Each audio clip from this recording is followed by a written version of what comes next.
మిత్రులారా, సభకు నమస్కారం. మొదట మన రెవెన్యూ శాఖ వారు పుస్తకాన్ని తొలి కాపీ అందుకొని మాట్లాడారు.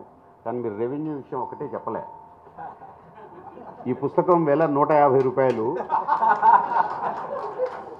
ప్రతి ఒక్కరూ 100 రూపాయలకే ఇస్తారు కాబట్టి వచ్చిన వారి యొక్క ప్రతి ఒక్కరి చేతిలో ఈ పుస్తకం ఉండాలి.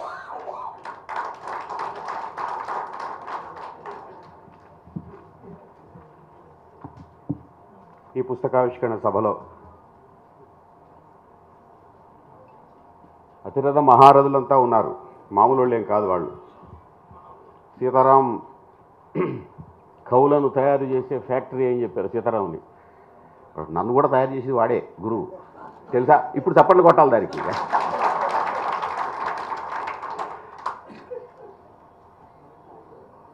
మన గోరెటి వెంకన్న గారు మాకు ఎందుక విడిపోతే రాష్ట్రం విడిపోతే తిరుపతి వెంకన్న పోతాడంటే పోతే పోయిండు, మాకు గోరెటి వెంకన్న ఉండని చెప్పినాం మనం. రఘు గారు నాకు మంచి దోస్తు. నేను స్పీడు కొంచెం గట్టిగా మాట్లాడతా, ఆయన చిన్నగా మాట్లాడతాడు, పెద్ద పని చేస్తాడు. బ్రహ్మాండమైన ముందు మాట రాశాడు. తర్వాత నూతన book fair president, Hyderabad book fair president Yakub. నేను హైదరాబాద్ నా తర్వాతనే కాదు, నేను హైదరాబాద్ వచ్చినప్పుడు నేను వాడి ఇంట్లో ఉన్నా. వాడికి నేను ఏమి ఇవ్వాలంటే నేను హైదరాబాద్ బుక్ ఫేర్ ఇచ్చిన.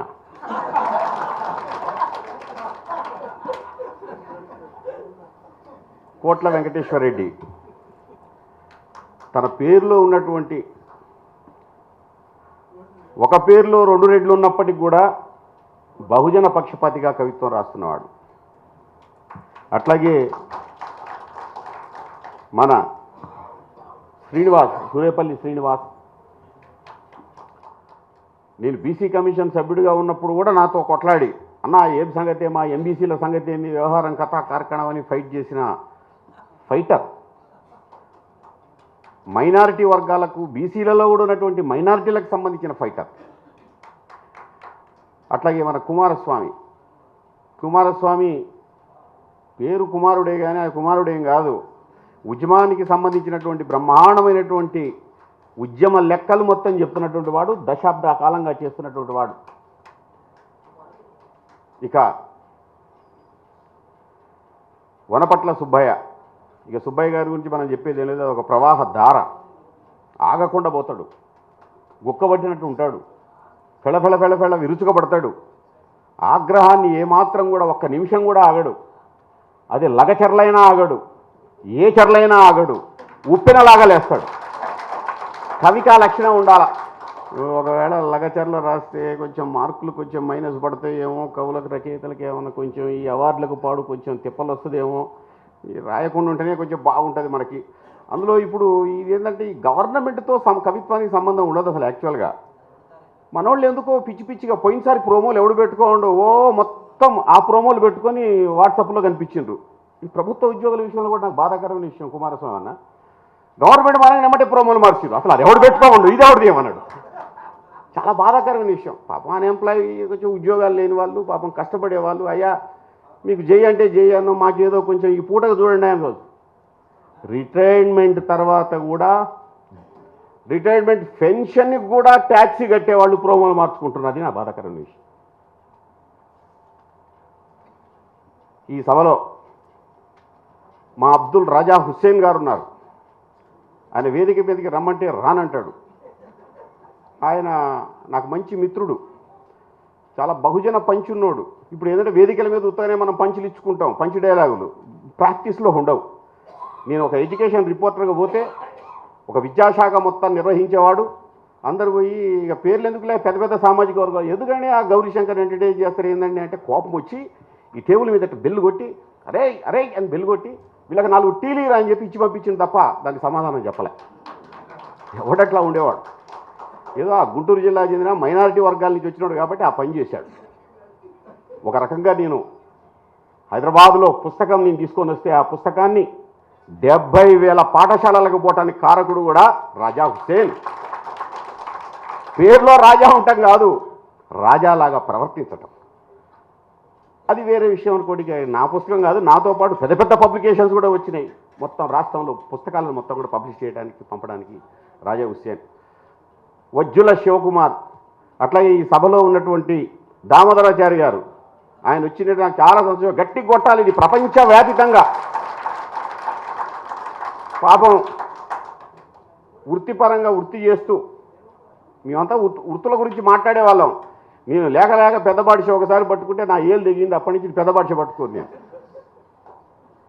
కానీ ఆయన వృత్తి పని చేసుకుంటూ వృత్తి గురించి మాట్లాడుతున్నాడు. పొద్దున్నే షాపు తీసి తలలన్నీ శుభ్రం చేసి, ఇగో నేను తలలన్నీ శుభ్రం చేశానని చెప్పి శుభ్రమైన కవిత్వం రాస్తున్నటువంటి వాడు. పైసలు లేనివాడు, ఇల్లు లేనివాడు. దామోదరాచారి గారు, దీన్ని ఇంగ్లీష్లో ట్రాన్స్లేట్ చేయండి, ఉచితంగా ట్రాన్స్లేట్ చేసి ప్రపంచవ్యాప్తంగా పంపండి. ఇక మా పులికొండ సుబ్బాచారి గారు, దాన్ని ఈ మధ్యకాలంలో సుబ్బాచారి గారు మొత్తం జానపద సాహిత్యం మీద, అట్టడుగు వర్గాల సాహిత్యం మీద ఎంత కష్టపడి పనిచేసేవాడో, ఇప్పుడు ఆయన ఒక 1000 ఎలక్ట్రానిక్ మీడియాల కళ్ళు అయిపోయి మొత్తం ఛానల్లో ఎక్కడ చూసినా కానీ సుబ్బాచారి గారు మాట్లాడుతూ ఉన్నాడు. ప్రతి పుస్తకం వచ్చినా మాట వచ్చినా. అట్లాగే ఈ వేదిక మీద ఉన్నటువంటి నాగవరం బలరాం గారు, కందికొండ మోహన్ గారు, ముఖ్యంగా ఈ సభకు ఒక విశేషం ఉంది. చాలా వరకు మనందరం సద్దులు కట్టుకొని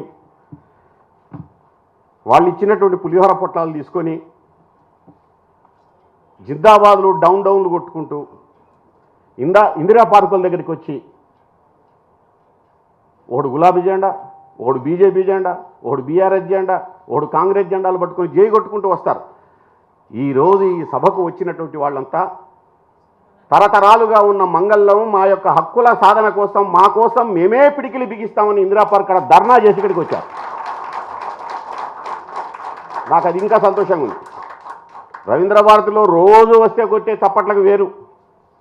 ఇది మట్టి మనుషుల నుంచి వస్తున్నటువంటి చప్పట్లు, బతుకు నుంచి వస్తున్న చప్పట్లు, జీవితం నుంచి వస్తున్న చప్పట్లు, జీవిత ఆర్తనాదాల నుంచి వేస్తున్నటువంటి కేకలు. ఇవాళ ఈ రవీంద్ర భారతికి, ఈ సభకు చాలా విశేషం ఉంది, చాలా ప్రాధాన్యత ఉంది. హసిపే దీని గురించి, ఈ పదాల గురించి, ఈ పద నిర్మాణాల గురించి, ఈ వాక్యాలు ఎట్లా రాశాడని, కవిత్వాన్ని ఎట్లా బదిలాడని, కవిత్వానికి ఎట్లా నగిశీలు చెక్కాడని మనకు ఈ కాలపు పోతులూరి వీరబ్రహ్మం, గోరటెంకన్న చెప్తారు, రఘుసార్ చెప్తారు, సీతారాం సార్ చెప్తారు, వీళ్ళందరూ చెప్తారు. నేనేం చెప్దాం అనుకున్నట్టే, సరదాల కోసం, ఆనందాల కోసం కవిత్వాలు రాసే కవిత్వాలు, స్వీయ కవిత్వాలు, వ్యక్తిత్వ కవిత్వాలు, స్వగతాలు. ఈ స్వగతాలన్నిటికి కూడా ఈ ముందు మాటల్లో స్పష్టంగా చెప్పారు, బ్రహ్మాండంగా రాశారు. 2001లో వెంటాడే కళాలు, వెనుకబడిన కులాలు వచ్చినప్పుడు నిజంగా ఆశ్చర్యకరమైనటువంటి సందర్భం. 2001లో కీట్స్ మీదనో ఇలియట్ మీదనో పిహెచ్డీ చేసినటువంటి వాడు కుంపటి అని చెప్పి రాశాడు. బాణాల శ్రీనివాస్ తన యొక్క సొంత అస్తిత్వంతో రాశాడు. అట్లాగే మీరంతా కోపం వచ్చినప్పుడు తిడుతూ ఉంటారు కదా, లంజా కొడక అని తిడుతూ ఉంటారు కదా.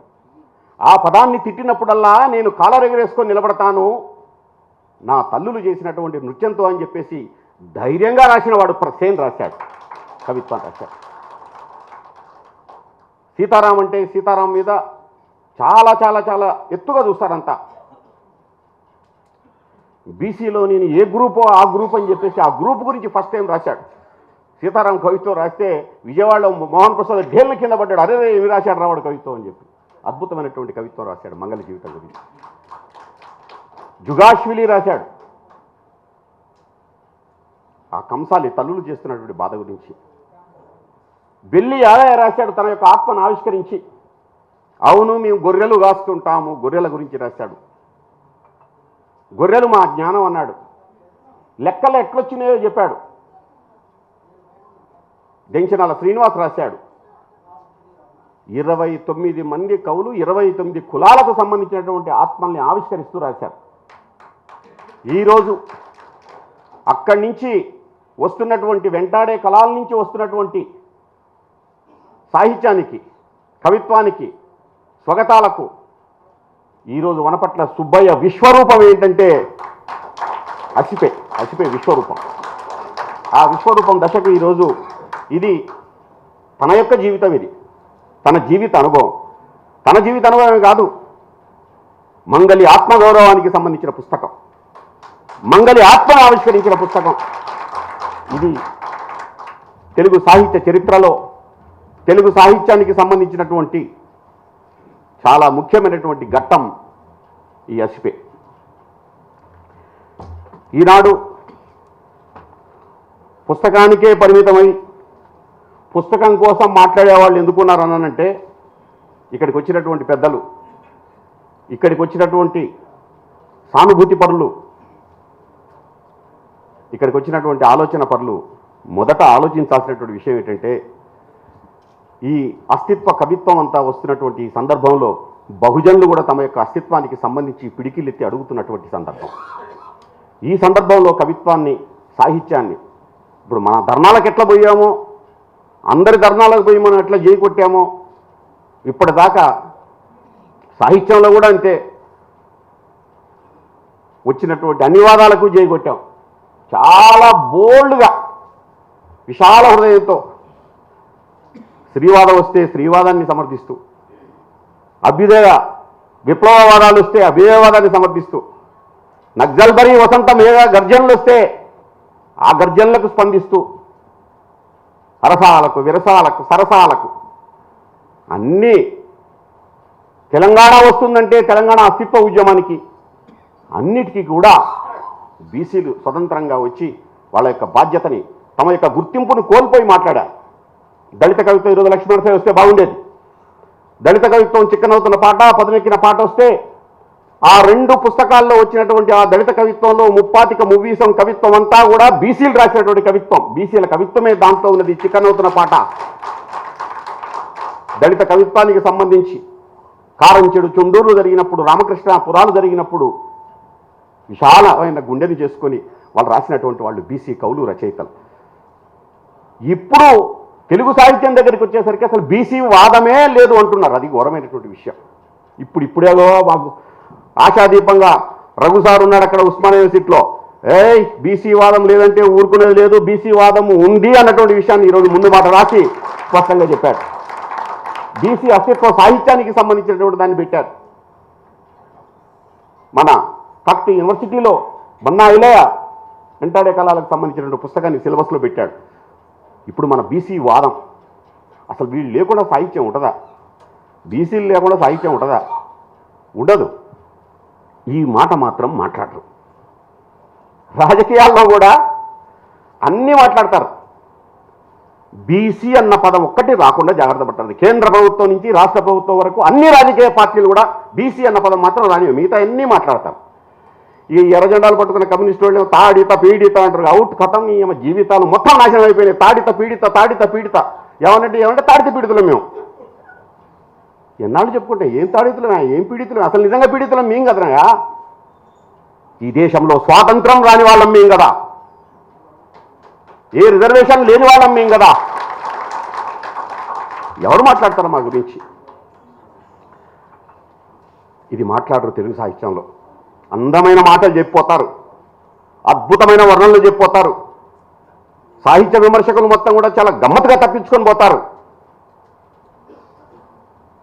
కానీ బహుజన వాదానికి సంబంధించినటువంటి విషయాన్ని మాత్రం చెప్పరు. ఒకే ఒక్కడు చెప్పింది, ఏ రాజకీయ పార్టీ చెప్పండి. ఈ 2 తెలుగు రాష్ట్రాల్లో బహుజనుల గురించి గొంతెత్తి అరిచిన వాడు ఒకడే ఒకడు, గోరటి వెంకన్న పల్లె కన్నీరు పెడుతున్న పాట. ఈ పల్లె కన్నీరు పెడుతున్న పాట అందరూ తెలంగాణ అస్తిత్వ ఉద్యమాన్ని గుండెలు బాదుకొని ఏడ్చారు. అసలు అది పచ్చి బీసీ పాట, బహుజన వర్గాలకు, కుల వృత్తులకు సంబంధించిన విధ్వంసం గురించి రాసిన పాట, ప్రపంచీకరణకు సంబంధించిన పాట. మా వెంకన్న పాటతోటన్నా రాజకీయ పార్టీలు కళ్ళు తెరుస్తారా అంటే ఏమీ లేదు. కాకపోతే మీకు డిక్లరేషన్ ఇస్తాం అదే తీసుకోండి మీరు అంటున్నారు. డిక్లరేషన్లు ఇస్తాం, డిక్లరేషన్లతో బతకండి అంటున్నారు. డిక్లరేషన్లతో అన్ని విషయాలు చెప్తాం అంటున్నారు. మేము అడుగుతున్నాం కదా అయ్యా, మీ ఇందిరా పార్క్ దగ్గరికి వచ్చి ధర్నాలు చేస్తున్నాం, పికెటింగ్లు చేస్తున్నాం. ఇవి ఒక మహాగర్జనలుగా, ఒక ప్రళయ గర్జనలుగా మారక ముందే మా హక్కుల సాధనకు సంబంధించి మా పరిస్థితిని చూడండి అయ్యా అని చెప్పేసి ఈరోజు బహుజనులు అడుగుతున్నారు. దాన్ని ఈరోజు బీసీ కవులు రచయితలు రాయాలా. ఇప్పటి వరకున్న మధ్యల శివకుమార్లు, రాజా హుసేన్లు బయటికి లేవాలా. మీరందరూ కూడా విప్లవ ఉద్యమాలు, ఒరవళ్ళు పరవళ్ళ గురించి మాట్లాడారు. బీసీల గురించి రాయండి. మా పేర్ల పక్కన ఉన్న టోకల్ని తీసేసుకుంటాం అని చెప్పి రాయండి. ఓ రెడ్డి గారు, రావు గారు, చౌదరి గారు, మీ పేరు పక్కన తోకలెందుకు, ఊరు పక్కన మా వాడ ఎందుకు అనేటువంటి పాటను దాసనారాయణరావు రాసి పాడితే, అది ఊర్లో ఉండి వెలివేతలకు గురవుతున్నటువంటి మంగళ్ళ గురించి, చాకళ్ళ గురించి రాయండి. మీరు తాడిత పీడిత కింద రండి, తొక్కి పెట్టకండి. ఇది ఇందాక చెప్తా ఉన్నారు, రెవెన్యూ సార్ చెప్తున్నారు. అసెంబ్లీ గ్యాలరీలో రిపోర్టింగ్ చేస్తున్నా. 0 అవర్, ఏ బాబు వెనక మాట్లాడకండి. 0 అవర్ నోముల నరసింహయ్య వేశాడు. ఆంధ్రప్రదేశ్ గవర్నమెంట్ సార్ ఒక ప్రశ్న సార్ అని అడుగుతున్నాడు. లేదా టైం లేదు, కూర్చో అంటున్నాడు. సార్ నేను అడిగే ప్రశ్న చాలా సీరియస్ ప్రశ్న సార్, ఆ ప్రశ్నకు సమాధానం లేకపోతే మీరంతా ఆటవికుల్లా కనిపిస్తుంది సార్ అసెంబ్లీ అన్నాడు. ఉదయం కూర్చున్నాడు, ఏం చెప్పా అన్నాడు. మంగళ్ళ గురించి ప్రశ్న సార్, నాయీ బ్రాహ్మణ గురించి ప్రశ్న సార్, వాళ్ళ బతుకులకు సంబంధించిన ప్రశ్న సార్ అంటే స్పీకర్ కూర్చొని 2 నిమిషాలు 0 అవర్లో ఇచ్చేది 20 నిమిషాలు మాట్లాడి నోముల నరసింహయ్య వాళ్ళ జీవితాలు. మీరు చెప్పింది మొత్తం కూడా ఆ రోజు నోముల నరసింహయ్య చెప్పాడు అసెంబ్లీలో. కానీ వాళ్ళని మనం ఎట్లా చూస్తున్నాం, ఏ రకంగా చూస్తున్నాం, రాజకీయాల్లో ఎట్లా చూస్తున్నాం, మనం రాజకీయాల్లో ఏ రకంగా చూస్తున్నాం. బీసీలలో కూడా కింద ఉన్నటువంటి కులాలు, మైనారిటీ కులాలు, కింద ఉన్నటువంటి కులాలు చాలా దారుణమైనటువంటి స్థితిలో ఉన్నారు. వాళ్ళు ఎస్సీల కంటే దారుణంగా సంచార జాతులుగా ఉన్న వాళ్ళు ఇంకా ఘోరమైనటువంటి దశలో ఉన్నారు. ఈ దశలో ఉన్నటువంటి వాళ్ళ యొక్క విముక్తి కోసం ఈరోజు వనపట్ల సుబ్బయ్య కవిత్వం రాశాడు. అది చాలా ముఖ్యమైనటువంటి విషయం. ఎస్సీ రిజర్వేషన్స్ లేకపోతే సూర్యాపేటలో మా ఉప్పులో మన్సూరు ఎమ్మెల్యే అయ్యేవాడా? అదే ఎస్టీ రిజర్వేషన్ లేకపోతే మా గుమ్మడి నరసయ్య ఇల్లందులో ఎమ్మెల్యే అయ్యేవాడా? అంబేద్కర్ ఇంకొక 10 సంవత్సరాలు బతికుంటే బీసీలకు ఈ దుర్గతి తప్పేదేమో, బీసీలకు కూడా రిజర్వేషన్లు వచ్చాయనుకుంటా. తన జీవితకాలం చేసిన పోరాటం నుంచి అప్పుడప్పుడే అడుగు వేస్తున్న సమయంలో ఆయన చనిపోయాడు. పూలు తీసుకొని వచ్చాడు. ఆ పూలతోటి ఈరోజు ఇంతకుముందు ధిక్కారా అన్నటువంటి సంకలనం తీసుకొచ్చాడు సుబ్బయ్య. అప్పుడు కూడా పూలు తీసుకొని వచ్చాడు. పూలన్నా చూస్తే మీకు పూలే గుర్తొస్తాడేమో అని చెప్పేసి పూలు తీసుకొచ్చాడు. అరే మహారాష్ట్ర నుంచి అన్ని దిగుమతి చేసుకుంటే, నాందేడ్ అరటికాయలు దిగుమతి చేసుకుంటే, నాగపూర్ సంత్రాలు దిగుమతి చేసుకుంటే, పూలేని దిగుమతి చేసుకోండి రా నాయన అంటే దిగుమతి చేసుకోకపోతే కూడా. అరే తమిళనాడు నుంచి ఇడ్లీ సాంబార్ దిగుమతి చేసుకుంటారు మీరు.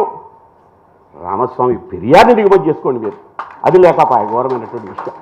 పెరియార్లు లేకుండా, పూలేలు లేకుండా, సావిత్రిబాయి పూలే లేకుండా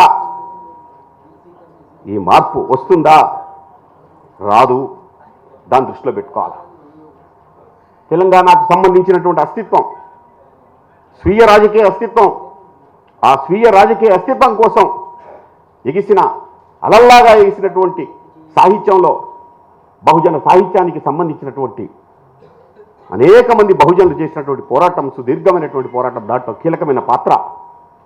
ఈరోజు తెలంగాణ స్వీయ రాజకీయ అస్తిత్వం పరిపూర్ణం కావాలంటే తెలంగాణ బహుజన స్వీయ రాజకీయ అస్తిత్వం రావాలి. దానికోసం జరగాల్సినటువంటి పోరాటం జరగాల్సిన అవసరం ఉంది. చాలా వరకు మీరందరూ దయచేసి వార్డు సభ్యుడైతే ఏమన్నా వస్తుందా మనకి? జెడ్పీటీసీ అయితే మనకేమన్నా వస్తుందా? జెడ్పీ చైర్మన్ అయితే మనకేమన్నా వస్తుందా? ఈ ప్రశ్న ప్రతి ఒక్కరికి వస్తున్నటువంటి ప్రశ్న. మంగలి, సాకలి,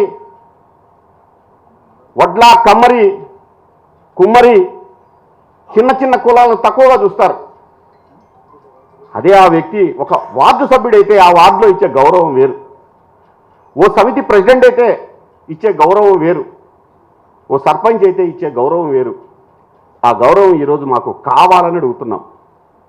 అది ఈరోజు డిమాండ్గా అడుగుతున్నాం. 42% అన్నారు. 42% ఏంటంటే నాకు అర్థం కాకపోతే మేము ఉన్నది 50% పైన 52, 56% ఉంటే 42 అని అడుగుతున్నారు. పోనీ ఆ 42 ఇవ్వండి అని చెప్పేసి అంటున్నాం. దానికి బీసీ కమిషన్ని వేశారు, దానికి డెడికేటెడ్ కమిషన్ని వేశారు. ఓ నెల రోజులు అయిపోతుందట. సంక్రాంతి బోనం పండుగ ఫెస్టివల్ లోకల్ గవర్నమెంట్స్కి ఎన్నికలని చెప్పి ప్రభుత్వం కూడా అన్నది. ఇప్పుడే మీరు హైదరాబాద్ వచ్చినటువంటి వాళ్ళు రవీంద్ర భారతిని చూడటం, అట్లాగే మనకు ఉన్నటువంటి త్యాగరాయ గాన సభలు చూసుకోవటం, సుందరయ్య విజ్ఞాన కేంద్రాలతో పాటు పోయేటప్పుడు రెడ్డి హాస్టల్ని కూడా చూసుకోండి. పోయేటప్పుడు రెడ్డి హాస్టల్ ఇప్పుడు ఏర్పడ్డదో చూడండి, దానికి పోయి అక్కడ శాసనం ఉంటుంది చూడండి. 1918లో కొత్వాల్ రాజ్ బహదూర్ పెట్టినటువంటి ఆ రెడ్డి హాస్టల్ వల్ల నేను పుట్టకముందే ఆ సామాజిక వర్గం వాళ్ళు అమెరికా, ఆస్ట్రేలియా, ఇటలీ, జపాన్ ఓ దేశాలకు వెళ్ళిపోయింది. బ్రహ్మాండంగా చదువుకున్నారు. వామ్మో వీళ్ళు మొత్తం కూడా బ్రహ్మాండంగా చదువుకుంటున్నారని చెప్పి వైశ్యులందరూ కూడా వైశ్య హాస్టల్ పెట్టుకున్నారు. వీళ్ళు వైశ్య హాస్టల్ పెట్టుకుంటారని వెలమలు పద్మశాలి హాస్టల్ పెట్టుకున్నారు. ఈ హాస్టల్ ద్వారా బ్రహ్మాండంగా వాళ్ళు చదువుకున్నారు. వాళ్ళకి పరిపుష్టి దొరికింది. తెలంగాణ సాయుధ పోరాటం, దొడ్డి కొమరయ్య, చాకలేలమ్మ, 4,000 మంది చచ్చిపోవటం, 4,000 నెత్తుటి ముద్దలంతా బీసీలే. కానీ మాకు వచ్చింది ఏంది? నైజాం రాజ్యంలో తెలుగు లేదు మాట్లాడటం, ఉర్దూ, అంతకుముందు పార్సీ. ఊళ్ళల్లో స్కూళ్ళు ఉండేవి. ఎవరా స్కూళ్ళు పెట్టింది? ఖాన్గీ స్కూళ్ళు ఉన్నాయి. ఈ ఖాన్గీ స్కూళ్ళు ఎవరి? దొరలు పెట్టుకున్న స్కూళ్ళు, దొరలు పెట్టుకున్న బళ్ళు. ఆ దొరబళ్ళలో దొరపిల్లలే చదువుతారు, మేము చదువుకోం. బీసీలు అన్నవాళ్ళు ఎప్పుడు స్కూల్కి వచ్చారంటే 1954, 55, 56లో ప్రభుత్వ బడి పెట్టినప్పుడు మాత్రమే బీసీలు బడికొచ్చారు. ఈ విషయం మొదట తెలుసుకోవాలి. ఇది తెలుసుకోకుండా బీసీ ఉద్యమాలు బహుజన ఉద్యమాలు అంటే కాదు. ఇక్కడ నుంచి మనం రావాల్సినటువంటి పరిస్థితి ఉంది. అంటే ఎన్ని సంవత్సరాల గ్యాప్ ఉందో చూడండి. ఇప్పుడు బీసీలకు రాష్ట్ర ప్రభుత్వం డబ్బులు ఇస్తుంది అమెరికా పోవటానికి, ఈ దేశాలు పోవటానికి. అంటే గ్రామాభ్యుదయం అని చెప్పేసి కాంగ్రెస్ పార్టీ పెట్టింది. జవహర్లాల్ నెహ్రూ గారు బ్రహ్మాండంగా పెట్టారు. గ్రామ స్వరాజ్యాలు అన్నారు. గ్రామ స్వరాజ్యాలు పెడితే సర్పంచ్ వాళ్ళే, బ్లాక్ ప్రెసిడెంట్ వాళ్ళే, జిల్లా పరిషత్ చైర్మన్లు వాళ్ళే, ఊరు నుంచి స్థానిక ప్రభుత్వాలు, ఇందాక కదా వార్డు మెంబర్లు, మీకు ఏమైందని వార్డు మెంబర్ల నుంచి వేసుకున్నటువంటి అగ్రవర్ణ ఆధిపత్యానికి సంబంధించిన బాట అసెంబ్లీ పార్లమెంట్ల వరకు అది వచ్చింది. ఎస్సీలకు ఆ రిజర్వేషన్ లేకపోతే వాళ్ళు కూడా వచ్చేవాళ్ళు కాదు, అసెంబ్లీ పార్లమెంట్ దాకా వచ్చేవాళ్ళు కాదు. ఎప్పుడు రావాలి వీళ్ళు? ఎట్లా రావాలి వీళ్ళు? ఈ రిజర్వేషన్లు ఏంటి? ఇవన్నీ కూడా అసిపే కవిత్వంలో చాలా శక్తివంతంగా రాశారు. కాబట్టి 100 రూపాయలు పెట్టి కొనుక్కోండి. ఈ విషయాలు మొత్తం రాశాడు. మాకు మేమంతా ఈ కంజర్ల బ్యాచ్ కదా, ఈ డప్పుల బ్యాచ్ కదా. ఈ కాడూరు వెంకటేశ్వరరావు పద్యాలు రాస్తుంటే సముదాయక ఫండు శాంతమే మింగేసి గాంధీ బొమ్మకు ఖర్చు వ్రాసినా. ఇది అరుణోదయ రామారావు హైక్యం రాగం తీసిపడే. మేము ఎంబాడు పాట బాగుంది, మేము కూడా రామారావు లాగా గొంతు రాగం తీసి కాపీ కొట్టేవాళ్ళం. ఈ సాముదాయక ఫండ్ ఎవడు? దీన్ని సగం మింగింది ఎవడు? గాంధీ బొమ్మ ఖర్చు రాసింది ఎవడు? ఊరు చెరూరి పేరు కని 20,000 ఇప్పిస్తే వాడు బామ్మర్ది ఎవడు? సర్పంచ్ ఎవడు? మనకు 10కి ఆహార పథకం వచ్చిందండి, ఎవడు పని చేయట్లేదండి ఊళ్ళో ఇప్పుడు మాట్లాడుతున్నారు. ఈ ఫండ్ మొత్తం కొట్టేసిన తర్వాత ఆ డబ్బులతో వచ్చినటువంటి ఆస్తులతోటి వాళ్ళు ఎదిగినటువంటి రీతిని ఈ లోకల్ గవర్నమెంట్ ఎలక్షన్స్తో తెలుసుకోవాలి. ఖమ్మం జిల్లాలో 48 మంది పంచాయతీ సమితిలో ఉన్నటువంటి సర్పంచులు మొత్తం ఉన్నటువంటి పెద్ద పంచాయతీ సమితిలో ఒకడు ఎస్సీ, ఒక్క బీసీ లేడు. మొత్తంగా కూడా అగ్రవర్ణాలకు చెందిన వాళ్ళే ఆ సమితిలో ఉన్నారు. మా నల్లగొండ జిల్లాలోనే మొత్తం తీసుకోండి, స్థానిక సంస్థలో రిజర్వేషన్లు వచ్చేంతవరకు మొత్తం తీసుకోండి, మహబూబ్ నగర్ జిల్లాలో తీసుకోండి, అన్ని జిల్లాలు సర్వే చేయండి, ఒక రీసెర్చ్ చేయండి, మొత్తం కూడా అగ్రవర్ణాలకు ఎదిరినటువంటి వాళ్ళే ఉన్నారు. ఇది కదా ఘోరం, ఇది కదా మోసం. కులం అన్నది మనకన్నా కూడు పెట్టదన్నా, మన కూలి వాళ్ళదంతా కులం అన్నది ఒకటన్నా అంది అని ఎగరా అంటే ఎగిరి ఎగిరి ఎగిరి దూకి దూకి దూకి వాళ్ళ కూలోడుగానే ఉన్నాం తప్ప చివరికి కులాన్ని కూడా అట్లా మాయ చేసి పడేశా. ఇది తొలుస్తున్న ప్రశ్న. అరే అన్నిటికీ లేస్తారు మీరు, ఊళ్ళో ప్రతిదానికి లేస్తారు మీరు. బీసీ అంటే ఎందుకు లేవరు, ఇది ఫస్ట్ ప్రశ్న. అది కూడా రాశాడు దీంట్లో. మన మంగళవాళ్ళందరం కలిసి ఉందా, మంచిది, మంగళవాళ్ళంతా కలిసే ఉండాలా, వడ్లోళ్ళందరూ కలిసే ఉండాలా, కమ్మరోళ్ళు కలిసి ఉండాలా, సాగరోళ్ళు కలిసి ఉండాలా, అందరూ కలిసి మళ్ళీ మనందరం కలవాలా. అప్పుడు గొర్రెడెంకన్న రాసిన పాట అందుకోరగుత పందుకో ఈ దొంగల దరిమేట అందుకైనటువంటి పాట అప్పుడు నీకు అర్థమైంది. ఎక్కడ పాట రాసిన ఏం చప్పటి కొడతారా అని. ఎవరు దొంగెవడు, దొరెవరు, వర్గము, కులము, జమిలి పోరాటం అని చెప్పినటువంటి మారోజు వీరన్న పేరు ఎవరికి తెలుసు? ఎవరు చెప్పాలా చెప్పండి. బాధ, చచ్చిపోయిండు. ఇదే రోజు శ్రీకాంతాచార్య చనిపోయాడు. మారోజు వీరన్న ఇచ్చిన స్ఫూర్తిని 2 తెలుగు రాష్ట్రాలు అందుకోవాలా. సారీ, చాలా ఎక్కువసేపు మాట్లాడాను. జయశంకర్ సార్ విగ్రహావిష్కరణ జరుగుతుంటే ఏటో దాని మొదట ఈ మిట్టపల్లి సురేంద్ర కూడా అన్నా నువ్వు రావాలి రావాలి రావాలి రావాలని జయశంకర్ సార్ స్టాచ్యూ అని చెప్పి ఉద్యమ సమయంలో ఇంకా రాష్ట్రం రాలే పోతుంటే ఆ ములుగు అడవి కాడికి పోయి ఆ అడవిని చూసి ఆ కారు ఆపి కోసేపు అప్పుడు చేతిలో సిగరెట్ ఉండి ఆ సిగరెట్ రాకుండా మర్చి కొంచెం లోపలికి పోయి ఒక కవిత రాసుకొని ఆ యుగ చెట్టు పట్టుకుంటే అయ్యమ్మ వీడు మారోజు వీరన్న పట్టుకుని తుపాకీ లాగుందని చెప్పేసి అది పట్టుకొని ఏటో నాకు అనంబోయి. ఏదో విగ్రహావిష్కరణ అంటే 100 మంది 200 మంది వస్తారు అనుకున్నా. 5-10 మంది వచ్చి ఆ సమావేశానికి సభకు. కోదండరావు వచ్చాడు ఆ రోజు, ఆయన జేఏసీ చైర్మన్. ఒకే ఒక్క మాట అన్నా నేను, పిల్లలు చచ్చిపోతున్నారు ఆత్మహత్యలు చేసుకొని కావకండి, అవసరమైతే వీరన్న ఇచ్చిన తుపాకీ పట్టుకొని పని చేయండి కానీ చచ్చిపోవద్దన్న. కాదు పోలీసులు కేసు పెడితే ప్రమాణం కేసు పెట్టచ్చు కానీ అన్నా. స్టేజ్ దిగిన తర్వాత ఒక్కసారే 100-150 మంది మీద పడడం కొట్టడానికి వచ్చిండ్రు. వీళ్ళు కొడుతున్నారని అనుకున్నా. ఎవరు మీరన్నా? కోదండు పక్కన నిశ్చేష్టుడై చూస్తున్నాడు, నెట్టేసిండు. ఎవరే అంటే నేను టీచర్ అంటాడు ఒకడు, నేను లెక్చరర్ అంటాడు, నేను కూలి పని చేస్తాను అంటాడు, నేను పలానా పని చేస్తా అంటాడు. ఏం కావాలా మీకు, ఏం కావాలి చెప్పండి అంటే రాత్రి 11:30 అయింది. మా మారోజు వీరన్న పేరు చెప్పారన్నాడు. అంటే బతుకున్నాడా ఇంకా అన్నా? ఈ మట్టి పెళ్ళగిస్తే మళ్ళీ మారోజు వీరన్న లేస్తాడు సార్ అన్న. ఆ స్ఫూర్తి బీసీలు అందించుకోవాలి. మనలో రక్త ప్రసరణ జరగడానికి అలాంటి యోధుల యొక్క చరిత్రను తెలుసుకోవాలి. కర్పూరి ఠాకూర్ని చదువుకోవాలి. లల్లు ప్రసాద్ యాదవ్, ములాయం సింగ్ యాదవ్లు ఏం చేస్తారో అది తెలుసుకోవాలా.